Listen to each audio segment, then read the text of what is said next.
Eu falo, tu falas, ele fala. Mas será que todo mundo fala igual? A gente fala português. A gente fala igual, sim. Aqui no Brasil a gente fala a mesma língua. A língua portuguesa representa a nossa unidade nacional. Existe a língua padrão, a literária. A nossa língua é nosso maior patrimônio. Falar a mesma língua não é falar igual. Sabe por quê? Porque os falantes de uma língua fazem uso dela de formas diferentes. Seja no vocabulário, seja quanto à maneira de dizer, ou até mesmo na intenção. As pessoas se diferenciam. Perguntei pra minha irmãzinha hoje, você sabe o que é metrô? E ela respondeu, sei, metrô é um trem que entrou pelo cano. Criança diz cada uma e fala diferente dos adultos. Para uma criança, a definição de metrô pode mesmo ser um trem que entrou pelo cano.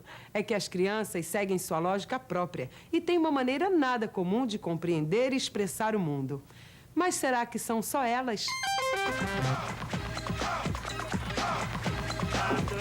Minha filha está gostando do filme? É chocante, pai. Por quê? Porque é chocante, pai. O quê? O enredo, os personagens? É chocante.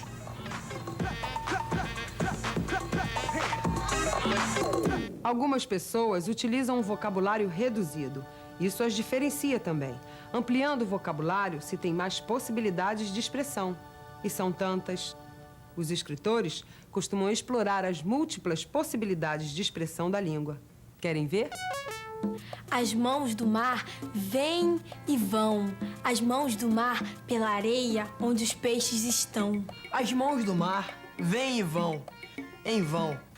O que seriam as mãos do mar que vêm e vão? As ondas? Pode ser.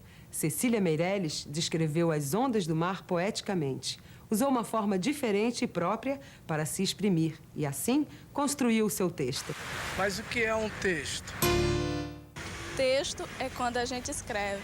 Olha um texto. Existe o texto jornalístico, Ou literário. Ou publicitário. Ou poético. Mas não existem apenas os textos escritos. Há textos falados. Por exemplo, a minha fala nesse programa é um texto. Além dos escritos e falados, existem também os textos que não utilizam palavras.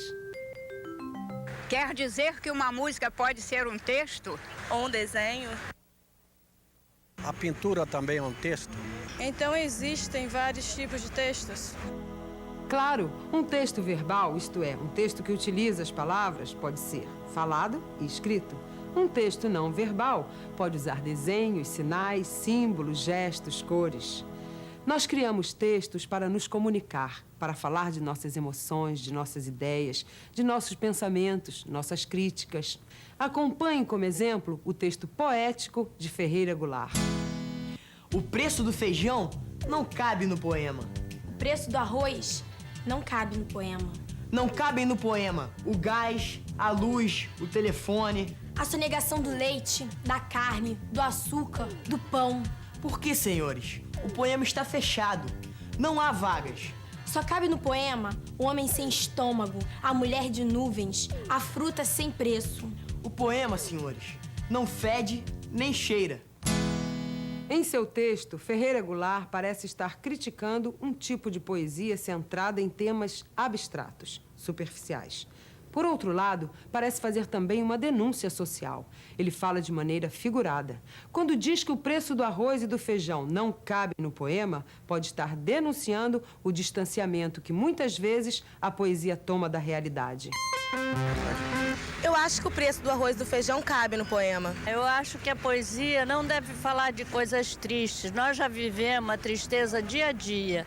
Eu acho que a poesia tem que ser coisas alegres. Um poema poderia ser sobre um encontro entre pessoas. A violência nas cidades. A ecologia. A mulher e o homem. As opiniões diferentes de diferentes pessoas aparecem nos vários textos que elas constroem. Uma boa leitura de um texto, verbal ou não verbal, deve perceber que todo texto tem um objetivo, uma intenção. Aprender qual é esse sentido é muito importante. Um texto pode querer emocionar, Convencer, transformar, confirmar, negar, acusar, Fiquem de olho. Qualquer texto, por mais objetivo e neutro que pareça ser, manifesta um posicionamento frente a alguma questão. Perceber o objetivo e a intenção de um texto é sinal de boa leitura. Alguma pergunta até aqui? Nunca entendi uma coisa. Por que dizem, para bom entendedor, meia palavra basta? Porque o bom entendedor, capaz de fazer boas leituras, lê nas entrelinhas. Ele entende o que está dito e o que não está dito, o explícito e também o implícito. Percebe o texto como um todo, o que inclui também o contexto. E compliquei.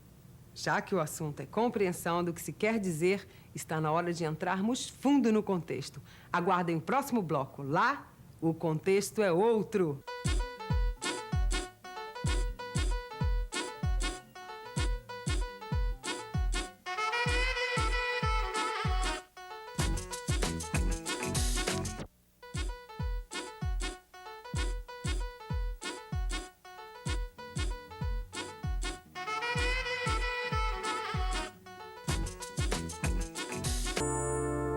Em qualquer texto, o significado das frases não é independente. Por isso, as frases não podem ser entendidas isoladamente.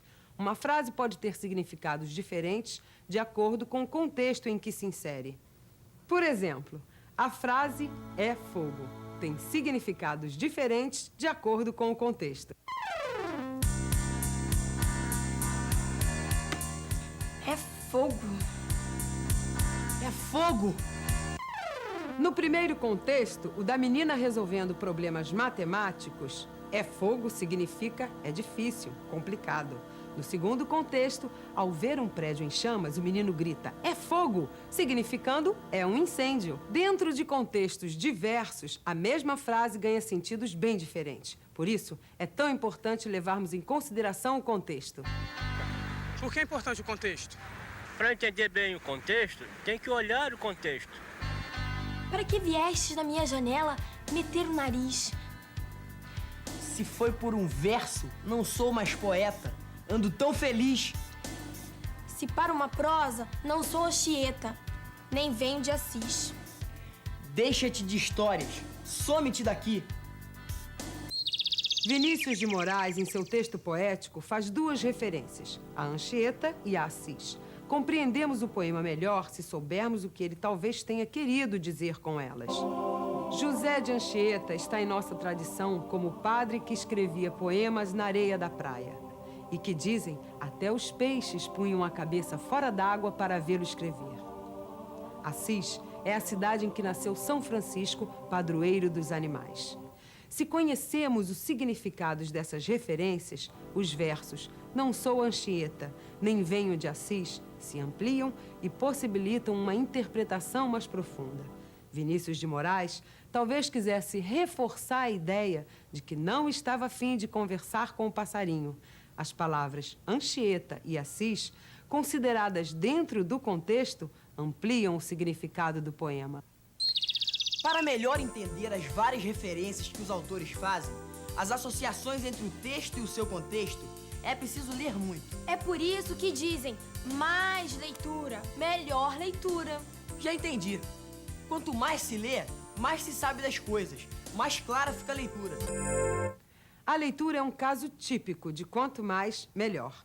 Ao contrário do chocolate, que demais engorda. Bem, voltando ao assunto, onde estávamos? Ah, no chocolate. Ih, derivou. Saiu do contexto. Aula sobre... Volta pra aula. Contexto. É mesmo? Obrigada. O contexto nos dá muitas dicas para a compreensão, mas se estamos fora do contexto, podemos perder o rumo dessa prosa.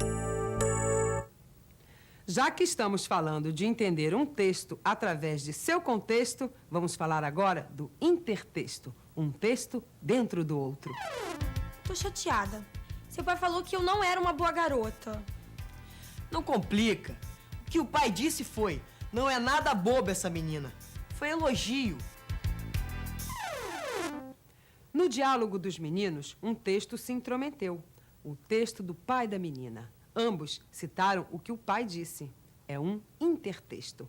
Um texto dentro do outro. Citações são muito comuns em nossas conversas e leituras.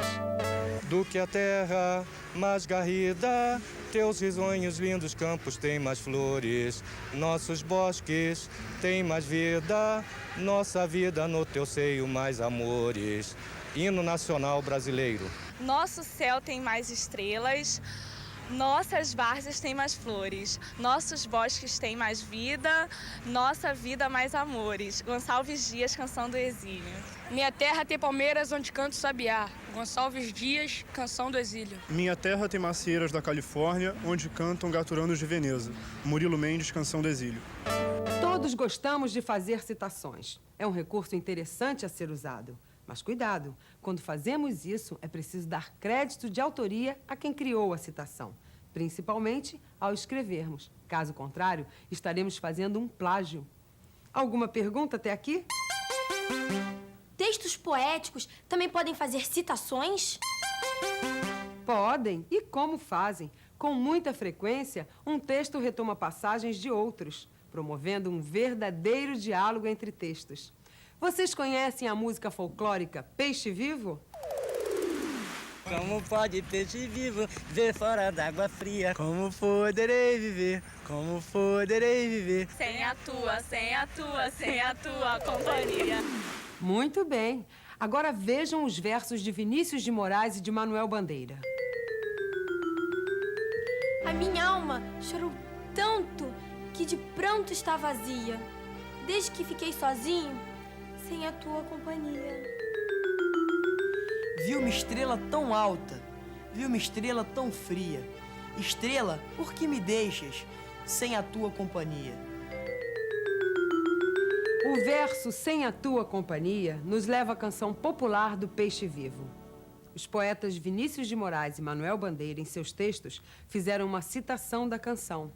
Percebemos melhor os intertextos, quer dizer, as referências de um texto a outro, se ampliamos nosso conhecimento de literatura e de outras manifestações culturais.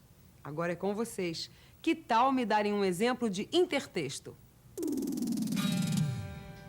Ainda que eu soubesse a língua dos anjos, eu sem amor nada saberia. Ei, eu conheço esse texto. Não é do Renato Russo? Não, é um trecho do Eclesiastes da Bíblia. O cantor Renato Russo fez uma citação deste trecho numa canção. Bem, está aí um exemplo de intertexto. É isso aí. Para entendermos melhor os textos, temos que levar em consideração contextos e intertextos. É muito importante ampliarmos nossa leitura para termos mais informações e mais referências. Sem leitura, como entender os textos? Pensem nisso, hein? Tchau!